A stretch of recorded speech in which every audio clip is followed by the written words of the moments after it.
Olá, meu amado, minha amada, graça e paz. Eu tenho meditado no segundo livro de Crônicas. É um livro que eu gosto bastante e te aconselho a ler. É um livro muito bom. Tem vários ensinamentos, aventuras, suspense, combates, reviravoltas. E é um livro muito bom, muito com conselhos e ensinamentos muito práticos e atuais para nós. E eu quero hoje fazer um vídeo falando sobre o rei Asa. Asa foi um rei que teve um início brilhante, mas um final trágico. E a gente vai ver isso em alguns reis de Judá. Eles tiveram um bom início, mas tiveram um final terrível. A história do rei Asa em 2 Crônicas, ele vai estar registrado em 3 capítulos. Te aconselho a ler capítulo 14, 15 e 16. 10 minutos você lê esses 3 capítulos todos e você vê a vida do rei Asa. No capítulo 14, 2 Crônicas 14, verso 2, diz assim: Asa fez o que era bom e reto aos olhos do Senhor, seu Deus. E Asa vai promover um avivamento ali em Judá, né? Ele vai promover uma busca ao Senhor, priorizar o Senhor e cumprir os seus mandamentos e seguir a sua lei.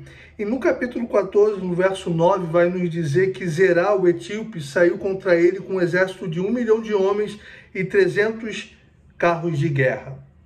Asa tinha 580 mil soldados e agora ele está diante de uma situação onde um rei inimigo está vindo com 1 milhão de soldados, ou seja, praticamente, né, arredondando 2 soldados para 1. E Asa se vê em aperto. E no verso 11, Asa vai fazer uma oração muito linda que nós também podemos fazer, que diz assim: Asa clamou ao Senhor seu Deus e disse: Senhor, além de ti não há quem possa socorrer numa batalha entre o poderoso e o fraco. Ajuda-nos, Senhor nosso Deus, porque em ti confiamos e no teu nome viemos contra esta multidão. Senhor, tu és o nosso Deus, que não prevaleça contra ti o homem. E o verso 12, o Senhor vai ouvir, vai responder essa oração e vai dizer: o Senhor derrotou os etíopes diante de Asa e diante de Judá, e eles fugiram. Irmãos, quantas vezes nós não nos vemos diante de batalhas, diante de exércitos que são mais fortes do que nós?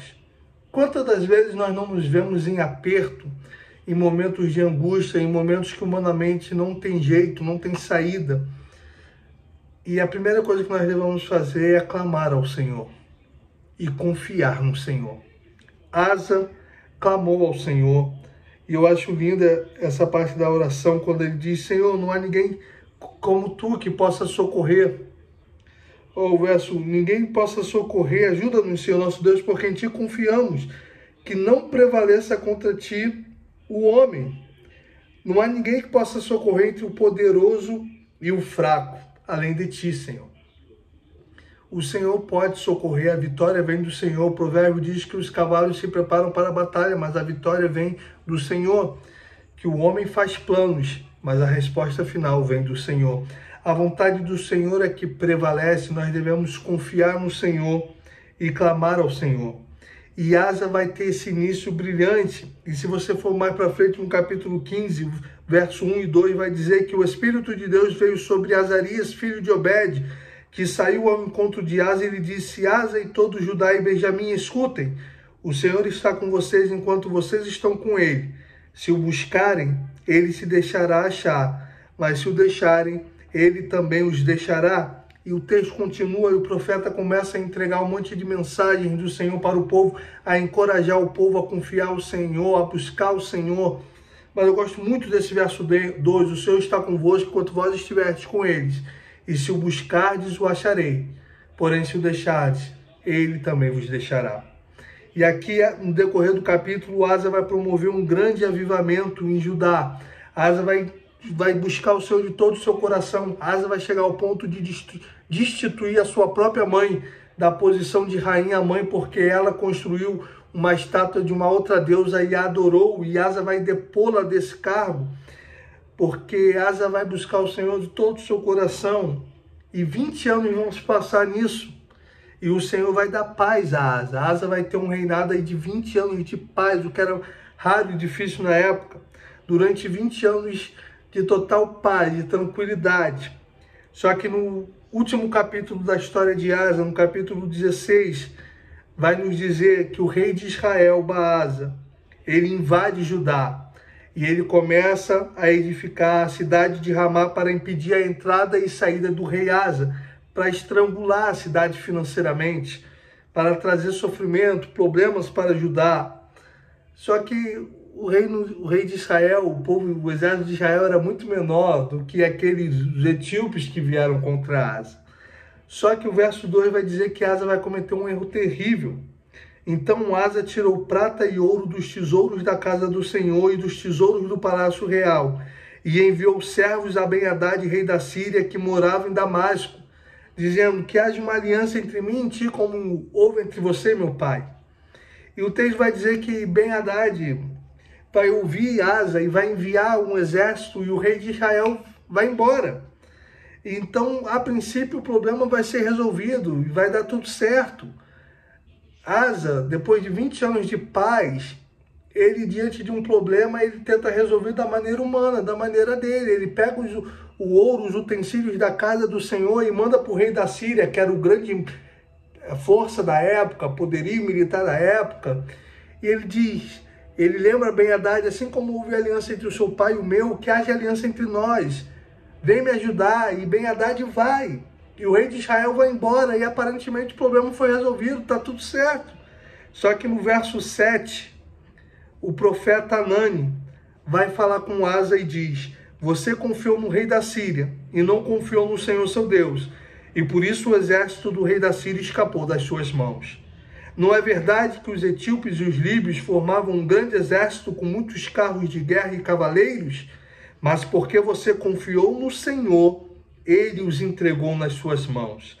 Porque quanto ao Senhor, os seus olhos passam por toda a terra, para dar força àqueles cujo coração é totalmente dele. Nisto você cometeu uma loucura, por isso de agora em diante haverá guerras contra você.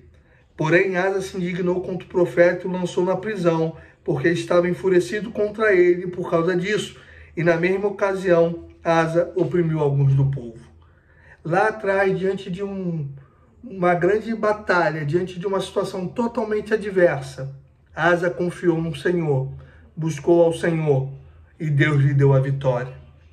Asa vai promover um avivamento, Asa vai buscar o Senhor e Deus vai lhe dar paz durante 20 anos, mas depois desse tempo Asa tem um problema. E ao invés de recorrer ao Senhor, ao invés de confiar no Senhor, ele confia no seu braço, na sua inteligência. Ele bola um plano, o executa e aparentemente dá certo.